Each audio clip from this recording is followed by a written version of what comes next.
All right, ladies and gentlemen, welcome to Jack's Junkyard. I'm your host, Jack Kiesling. I'm sitting down tonight with the front man of the country outlaw band Something Like Yesterday. He's a man named Kelly Pippin, somebody I know really well and have worked with in the past. I'm very excited to be sitting down with Kelly tonight. Kelly, why don't you tell us a little bit about yourself? I'm just a good old boy from Missouri that wound up in Colorado due to the military, and just out here doing what I like to do and trying to spread a little love around the world. That's all. That's awesome. I like that you said spread a little love around the world. That's a theme that shows through in a lot of the things that you do. So your band, Something Like Yesterday, how long has that existed? The concept existed long before the band did, but the band has existed since 2014. Okay. So I mean, music's been a part of me forever and a decade. But yeah, the actual band, Something Like Yesterday, has been around since about 2014. Okay, so you said music's been a part of your life forever. What are we talking here? Like, what's your background musically? So, I mean, I grew up, obviously, kid in school. I took band. I was one of the band geeks. Yes, that's true. I played drums, though. And I played percussion up until I picked up the guitar. And I didn't pick up the guitar until I formed Something Like Yesterday. And I bought Rocksmith for the PS3. And I've taught myself how to play guitar. Now, I had to go get lessons to sing and play. Yeah. So I had to go get lessons to learn to sing and play, and that falls with Bill and Carol St. John at Music Central. Carol is a fantastic person, and her and Bill helped foster my love of music and also get me to the point that I could actually play a guitar and sing at the same time. Okay, so and you're just coming off of a huge performance at VetFest 2020, and then you played at VetFest 2019 as well, correct? Yeah, we played at the very first VetFest. We were actually the headliners, and that one went way past the time that we were supposed to be there. And this year with Sailor Jerry coming in, Ryan from Disgruntled wanted us to open for Sailor Jerry, so we went in front. Obviously, Low Becker, opened the beginning of the show, and what a wonderful guy. And I'm glad I got to meet him, and just a fantastic group of fellas. Right. So now you guys put out a killer song and music video after the Las Vegas shootings in 2017. Talk to us about that process. How did you arrive at the conclusion that this is what I'm going to do to commemorate that loss of life in this tragic event?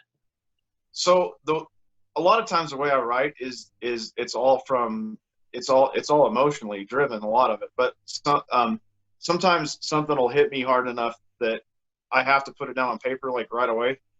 And I was sitting, after all that happened, me and my lead guitarist at the time, we'd been working back and forth on some different stuff, and something just popped in my head. The whole rhythm that you hear in that song, everything, it was there. Like, there was no figuring it out. It was just there.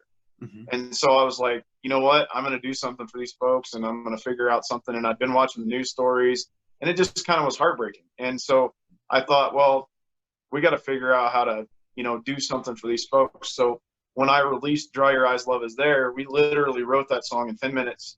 I went over to my lead guitarist's house and I said, hey, we got to figure this out now. So we figured it all out, and we wanted to keep it simple. We didn't want a whole bunch of drums. We didn't want a whole bunch of, electric guitar or anything like that. We wanted to keep it on acoustic and just keep it very open and just full of heart instead of, all the flash and all the flair. So a moment ago, you were talking about what's next, and you said you kind of alluded to an album sometime in the future.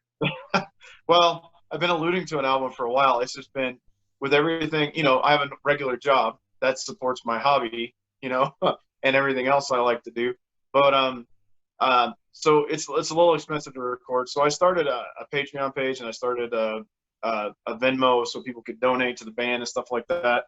And so I did all that stuff just to kind of get some spare money so we could go back in the studio and actually get the second album recorded. I've worked out all the songs that are going to be on the album, and it's been a labor of love because I wanted to put 14 on there, but there's a couple of them that I just don't feel like fit with this particular album. They may go on another one.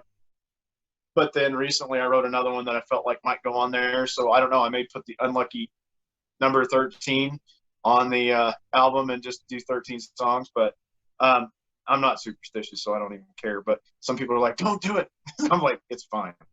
I'm But not superstitious, but I am a little stitious. yeah, well, and the name of the album is going to be "We Ain't Crazy," so it's Yeah. after one of the songs that we played at Vet Fest, and it's probably one of the favorite songs that people love to hear because it says we ain't crazy, but we ain't right. So any plans to branch out of Colorado anytime in the near future? So we have in the past. We actually went all the way to Sheridan, Wyoming to play Trails in Concert Park. We did a benefit for a VA hospital up there. And it was an amazing experience. It was something that we had a lot of fun with.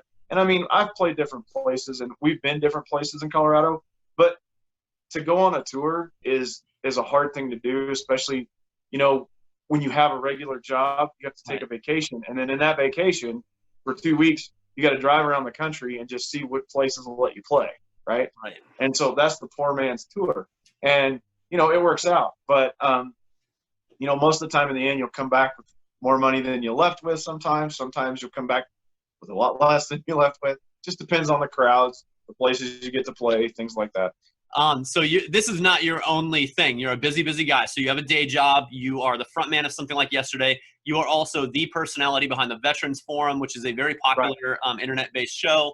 Used to be on Military Veterans Radio. Now it's just internet-based, but very, very popular. And on that show, you do talk about music a good bit, but you also talk a lot about, equality and kindness and loving each other and things like that. You also say those things on stage during your shows. So why the big emphasis on that loving each other and being kind to each other? Where did that come from? So since I was a little kid, my mother, when I was young, we didn't have a lot of money, so she went without a lot. Because I come from that background, it's always doing to others as you would have them do unto you. Treat people like you want to be treated, all that kind of stuff. I just wanted to take it to another level because people look at Christians a lot of times and they call us hypocrites and they say all kinds of things to us. But I always wanted to set an example for anybody that was around me.